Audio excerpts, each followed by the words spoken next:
I don't think we've ever completed the questions. All right. We can get started.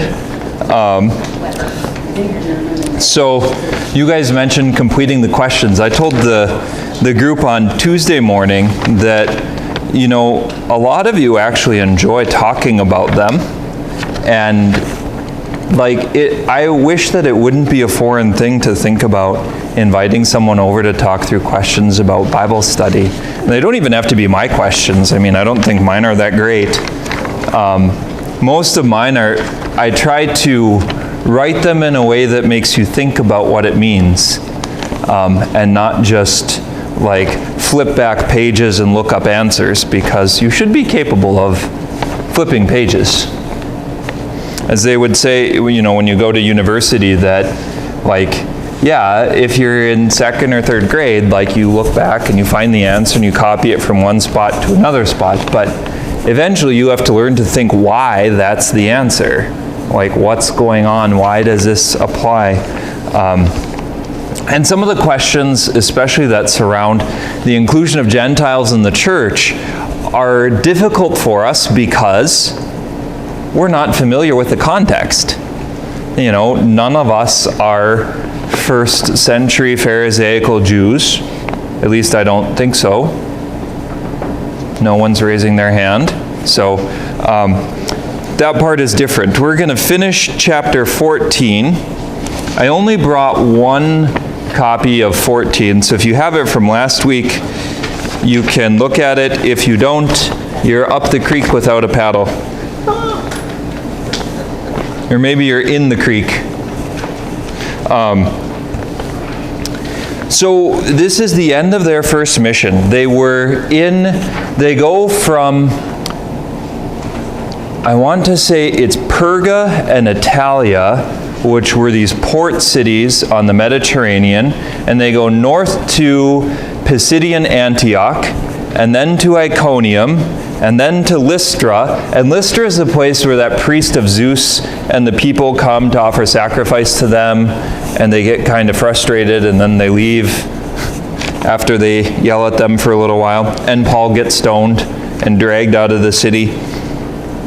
And then the last place they go is Derbe, or Derby. I don't know quite how to say it, but Derbe sounds more fun, and no one from North Dakota says it that way, except for me. So Paul had preached in Derbe, and it talks about them being successful. They make a considerable number of disciples, and they want to plant a local church. Paul and Barnabas seem to know and be operating out of the principle already that they're not going to stay there permanently.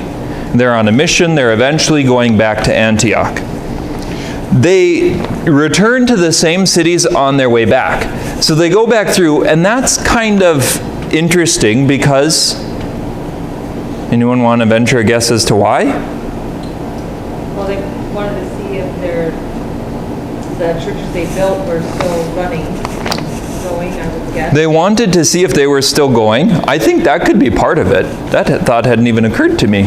But yeah, I think that would be a good point. I kind of wonder, do they come back and they're like, uh-oh, Paul's here. We better go to church. The grouchy guy is back. He talks a lot. Bring your earplugs. I don't know. But what else would be kind of what had happened on their journey? They had opposition. They had opposition, and not just opposition, but these people really weren't friendly, and they had basically chased them out of town. And not only did they chase them out of one town, but they followed them around and tried to get to the synagogues in other towns to tell them to throw out Paul and Barnabas. And in Lystra, he ends up getting stoned. Now, I don't know about you, but if you got stoned at a place, would you think, I'm going to stop there and visit on my way back? How many of you go on a car trip, and if you stay at a horrible hotel where the service is awful and everything goes wrong, and you get a monster bill, are like, this would be a good place to come back and visit?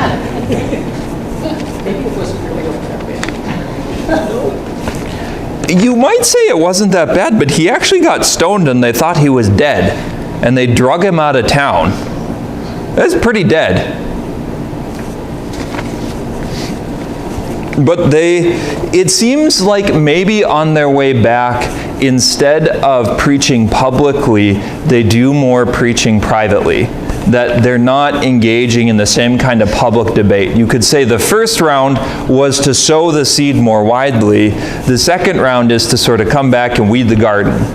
And if the plants aren't growing there, you don't weed there because there's nothing growing there to keep anyway. Well, that would show courage to those that wanted to believe, and if they're like, wow, this guy's coming back after the treatment he received, then it would be a show of courage. You see, none of these things are in my notes. Look at how many things we have to add. It's like no wonder we're on page 101.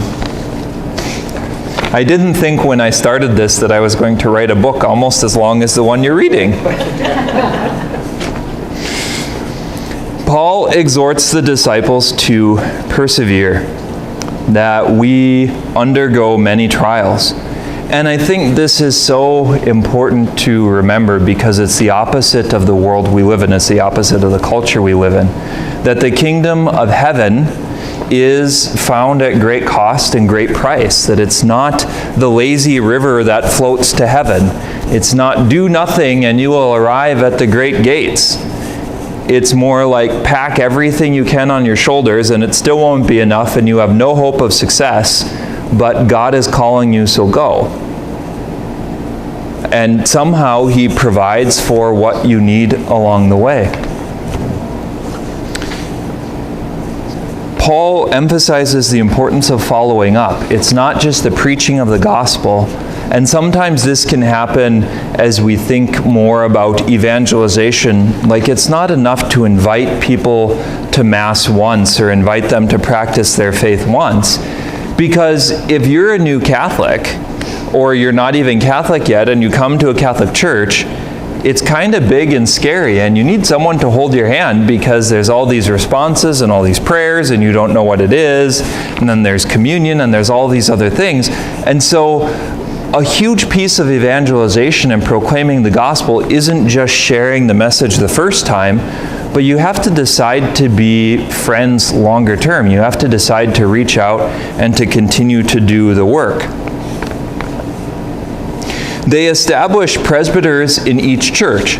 Now again, this is interesting. This is something that seems very intentional on their part. If it says they establish presbyters, what would be the more familiar language we would use now? Elders. Elders, you're close. Priests, and what did he do with priests? He didn't just establish them and say, you're a priest. He did that too. He commissioned them. He ordained them. He actually laid hands on them to ordain them to the presbyterate, to become elders for the local churches. And again, this is something that I think speaks highly of Paul, is he sees himself in his role as an apostle as establishing a church. And very, very quickly, he doesn't just create a local community that prays together, but he actually ordains people to lead the local community. There's a structure already at the very beginning that you're starting to see. Now, it's not the whole structure that emerges over time, where you have parishes, and each parish is led by a priest, and priests are related to a diocese and a bishop. In the time of Paul, there's churches that had many presbyters. There was like a council of elders. There was a group. This should seem a bit strange to us because some of them could have been relatively new believers. I mean, unless you imagine Paul traveling with a large group of people, which I suppose is possible, but I guess even reading this, I didn't feel like he brought along too many more people than Barnabas. But I suppose he could have. It would make sense. Like a scribe to write letters and record things, and so some of them could have been from the local Jewish community, people that already had biblical knowledge. I mean, think of how hard it would be. Like, you're in one of these churches and Paul comes and he preaches and he's there for maybe a month or two and Barnabas is there and they're teaching you. Would you be ready after a month or two for like, yeah, see you later. You know, we ordained that guy. He's going to lead your local church now. We'll be back. I mean, this is like, they're climbing with weights on their back. It's not just up the mountain. It's like up the mountain lugging cannonballs. Through prayer and fasting, he commends them to the Lord, and then they return to the coast and they sail to Antioch. This is Syrian Antioch. So they go back to Pisidian Antioch. Pisidia is that region on the Anatolian Plateau, 100 miles north of the coast. And he leaves from there and sails back to Syrian Antioch because they want us to be confused. So they all named their towns the same. And when they're in Antioch, they tell the story of their adventures. And this, I think, speaks to something critical. It's important that we share our stories. It's important that we share examples of where we see God at work, where people have encountered conversion and grace. There's power to a story, and we live in a culture that by and large operates without a story. I mean, I think one of the things that we've lost that's really precious is the role of a storyteller. Even the Native Americans had this in their community, and very often the old men and women that were no longer able to work would tell stories to the young kids. Stories can have a moral, they can have a place. I know a couple weeks ago, Father Ross and I both spoke about sharing a testimony, telling part of your story, and a piece of that is that there's a lesson to it. There's a reason why. You know, sometimes you don't share your whole story, but you can give people a reason why. Sometimes, you know, like with your kids, you might say, well, look, this choice looks okay. When I was your age, this is what I did. It didn't work out that well. Or these were the consequences. Or this is what my friends did, you know, and they ended up in, like, you can... We have to, I think, rediscover the art of storytelling. And this is something that I have to admit very much I'm bad at as a priest, because so often, like on Sundays, we preach a homily and people kind of remember homilies. But there's stories that you probably remember that you heard for the first time when you were like 3. You've heard lots of words since then. But story, you know, and little songs, Mary Had a Little Lamb, and Twinkle, Twinkle, Little Star. You probably learned some of those for the first time when you know, barely could walk. And most of you could still recite Mary Had a Little Lamb from memory, even though it could have been a decade since you've actually seen it in print, or 2 decades or more. There's a power to story. And sometimes I wonder if our purposes in homilies, for instance, would be far better accomplished if we told it as a story with characters that you would remember and associate with things, rather than just sort of straight theology, or like we often do, like speaking directly, because there's a power to stories. I mean, if you think about the life of Jesus that's recorded in the gospel, most of it is actually miracle stories. And lots of the Gospels are a series of miracle stories, and then a long speech by Jesus, and then a series of stories, and another long speech. But an entire Gospel, except for the Gospel of John, there's sometimes only a handful of longer passages where you actually have the words of Jesus. Much of it is actually just things that Jesus did because they were memorable. People saw it. People could relate to it. So I think, you know, kind of working on that role of storyteller is important. And if you think of it, like for instance, one of the things, this is going to look awkward on the video, but I wanted my water. One of the things, for instance, is what kind of cultural stories do we have now? I mean, you could maybe pick a few things, but would they be very good examples that would teach a moral lesson? Like Harry Potter. It's not a bad book, but it's hard to distill out some good moral lessons from it other than the good of friendship. You could think of something like HBO's The Game of Thrones. That's hugely popular, one of the most widely watched television shows of who knows how long. I'm not sure what story you would get out of that except life is miserable and hard and people fight with each other. You know, there's football games and our sort of national pastime in sports, but C.S. Lewis has some great stories, but you could argue that some of those aren't as widely known. I mean, maybe Lord of the Rings would fit as a widely known kind of cultural story. Don't watch Amazon's Rings of Power. It's not very good. You're better off for it. Some things I would recommend, some things I would unrecommend. So we get to chapter 15, and we have the story of the council in Jerusalem. This is one of the critical events in the book of Acts. And it should strike us as a little bit strange, because at the council in Jerusalem, they're going to debate the question of the inclusion of the Gentiles in the church, and what that means and what rules they have to follow. But what have we talked about already in our Bible study?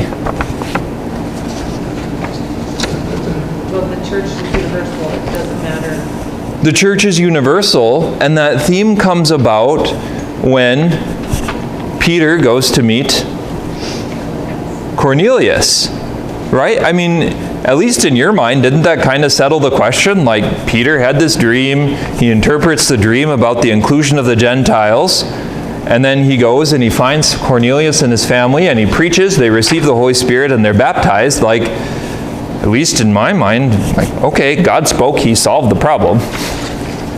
But there's a debate. And the debate reaches a bit of a fever pitch. Where is the debate happening mostly?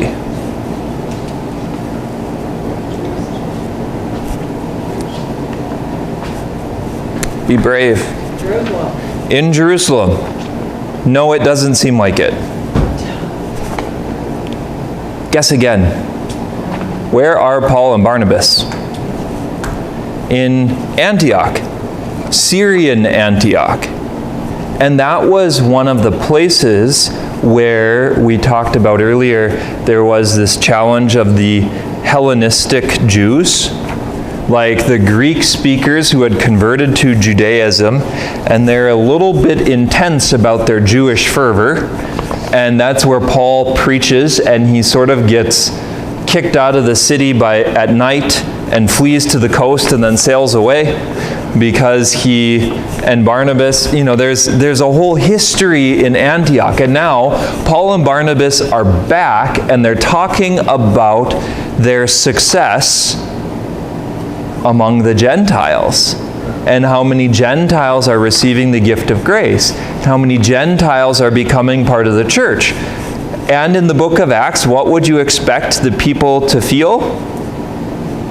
Anger. Not anger. Jealousy. Jealousy is the one that has come about so often in the book of Acts. But there seems to be this tension in the church, and they're not listening to Paul and Barnabas. We know they're not listening because what eventually happens?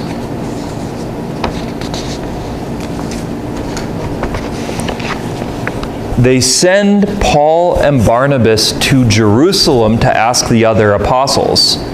And you wouldn't do that if you listened to Paul and Barnabas. Paul probably wanted to go himself because he's like, God has solved this question already, and I'm going to tell them so. But they send Paul and Barnabas and some other representatives. They appeal to the authority of the apostles.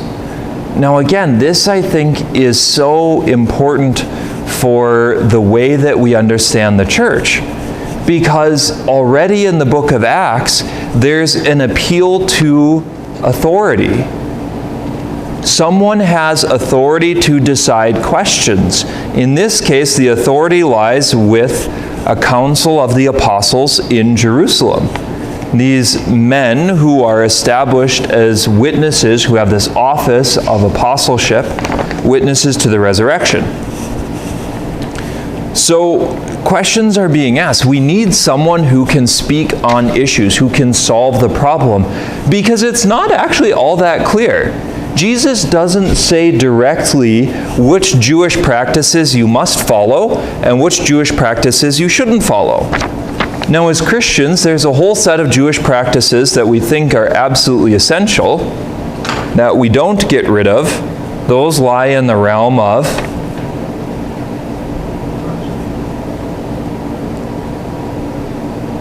be brave. Well, certain, the liturgy, there's certain things that we, The liturgy. What's the heart of the Jewish liturgy? Come on, you guys, you have like 6 people at your table. What's the heart of the Jewish liturgy? They offer sacrifices in the temple. Does that stuff still apply to us? No. well, there is a big sacrifice. We believe that the sacrifice of Jesus was offered once for all. There's no longer a sacrificial system. But there is a set of Jewish precepts that we actually keep to very, very closely. You learned them as a kid. You did. The 10 Commandments, Jewish moral law. Christianity doesn't reject Jewish moral law. Jewish ceremonial law, Jewish ritual law, yes, but Jewish moral law very much has been kept and actually intensified even. The idea of Jesus, the ideal of Jesus is much stronger than the commandments of the Old Testament. We talk about the intensification in the book of Matthew, in the Sermon on the Mount. Like you've heard it said, you shall not kill, but I tell you, anyone who is angry with his brother. So I actually live in the midst of this debate because what we don't often realize in the modern church is there's pieces of Judaism that we actually have kept and have fully sort of accommodated or form a baseline for Christianity. And then there's pieces of Judaism that are very, very different that we don't follow, like Jewish rules about food, and you can't eat meat and dairy and boiling a kid in its mother's milk, and the specific prescriptions of all the sacrifices, and that they can only be offered in one place at the temple in Jerusalem. We don't follow that part of Jewish law. And a huge reason why is this council in Jerusalem that is sorting through the questions.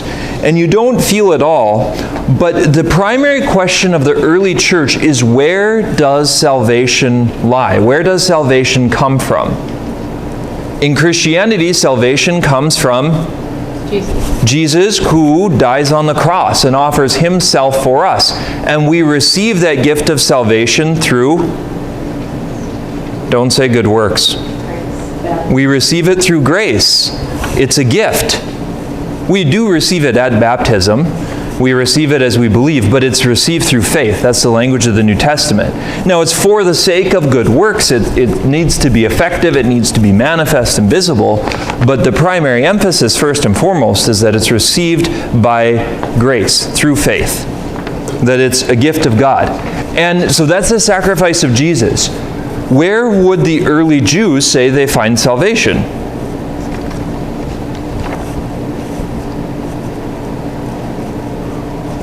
We just talked about it a second ago. The sacrifices in the temple. Circumcision is a good example, but as long as you mean by circumcision living the whole Jewish life, which I think which our author points out, it seems to be what is meant by, are you going to circumcise these new Christians who are Gentiles? So the opposition is between Jesus, the sacrifice of Jesus, and the works of the law. faith in Jesus or works. And that's where a huge piece of the division in the New Testament lies. It's not really talking about the works of Christians. It's talking about the works of the Jewish law. Are you saved because you offered the sacrifice of turtle doves, like Mary and Joseph did in the temple for Jesus? Does that bring them salvation? In one sense, yes, because they're being obedient to the law of God, but in another sense, no, because the blood of an animal has no ability to take away sin. That it's the blood of Jesus, who is already God, that is capable of taking away sin. That's what's required. So this is the debate. Where does salvation lie? And that's actually the way that it shows. That's what's at stake in the question that they're asking, that Paul and Barnabas are asking in Jerusalem, that the church in Antioch wants to know. Where does salvation lie? Because Paul will claim later in his letters that if you believe in circumcision, you're bound to keep the entirety of the Jewish law. And can anyone do that? No. The only one that actually kept Jewish law was Jesus himself. And so if you say that you're going to circumcise yourself because you find salvation in that, you're binding yourself to a promise that you cannot keep. That's why Paul gets so upset about it. Because if Jesus is the only one who can keep it, if he's the only one who is sinless, and then Mary we sort of add in because of the sacrifice of Jesus and his grace, but if he's the only one that can keep it, then you binding yourself to a law that you cannot keep is a recipe for disaster. Be like your kids telling you, Mom, I am so thankful that you are around that I'm going to pay you $1 million by the time I'm 18. It would be a very bad promise for them to make, right? Because it's impossible for them to keep. At least for most of them. Some of you might be in your bedroom one night and your kid is like, I invented something. Our basement is gone, but I invented something. It's worth $1 million. What did you do? Where is my basement?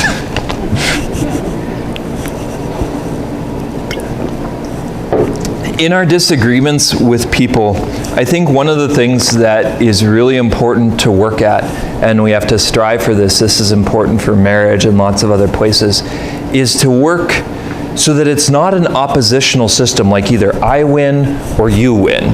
That it's me against you, and one of us is going to win and one of us is going to lose. Because the only option there is that someone's going to lose.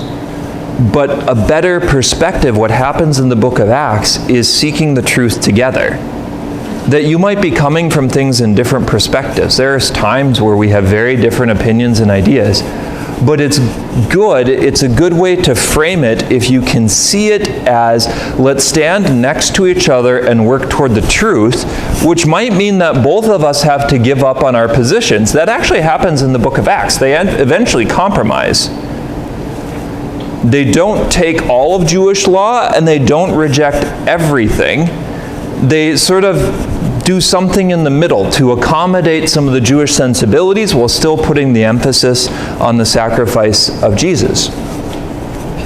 But this happens so often in relationships that I think it's worth pointing out that we get oppositional. In modern parlance, it's called a zero-sum game. That there's no way for everyone to come out ahead, that someone always has to lose. It's a zero-sum game. And what you want to do is to have a game where you don't have to lose, where you can work together. And so you can even see this, like there's a modern board game called Pandemic.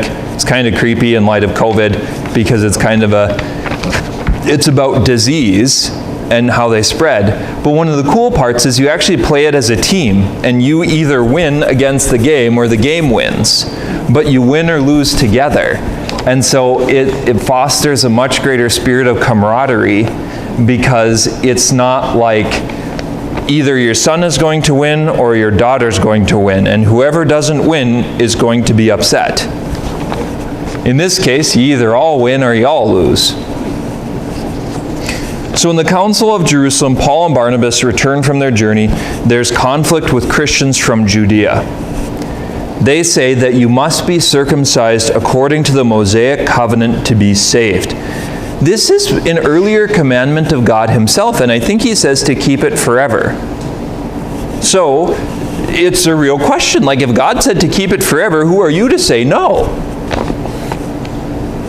But it was seen, and Paul points to this right away, it's not just about being circumcised, that it was about taking on yourself the responsibility of keeping the whole law. It was what made you a part of the covenant people of God. Now, in Jesus, how are we made part of the covenant people of God? Shirley, this is your chance. What you said before. Oh, what did I say? Oh, baptism.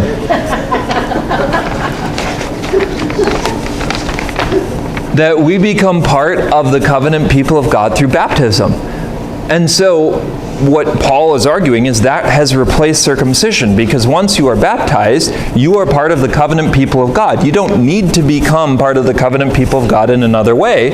You're part of it already. You're baptized. We're baptized into Christ. But it doesn't work, so the contentions arise, and they appeal to the apostles. So they go to the apostles and elders of the church in Jerusalem. This is that word presbyters. So there's presbyters in Jerusalem already. There's elders. They are sent on a journey by the church in Antioch. And now this is one of the funny parts of Paul. So he's sent to go ask the apostles in Jerusalem this question and come back and report. And what does he do?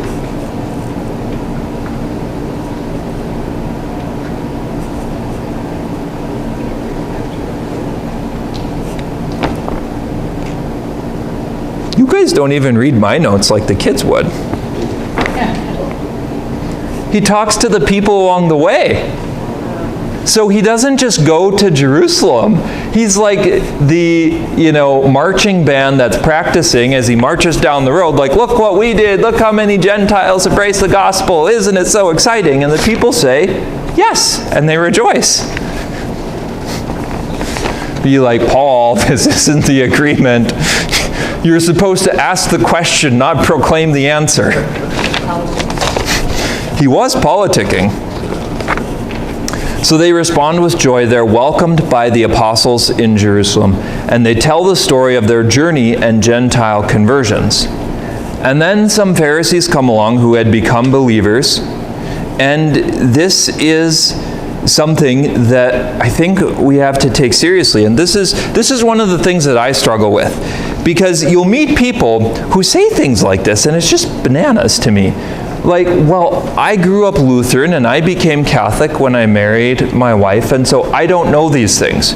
It's like, you're in your 70s. You have been Catholic for 50 years. Arguably, you've been Catholic for longer than you were